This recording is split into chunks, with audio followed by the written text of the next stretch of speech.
Kagalakan po namin makita kayo lamang ngayon. Hindi po ako nagpapamahit po sa inyo. Maasa po ako na nangyawaan po ninyo at mahal ko po kayo mga kapatid sa lahat.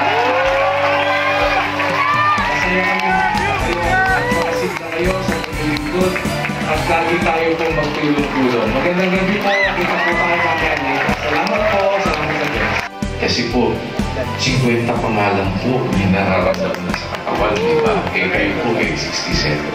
Kapatid, magandang gabi po sa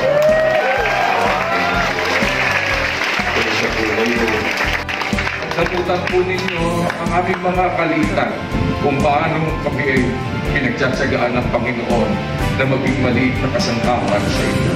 Tamaan nawa tayo ng Diyos sa tuwina, mga kapatid, hangad namin ang lahat po ng mga salamat po, mahal namin kayo, mga kapatid, salamat sa Diyos. Salamat.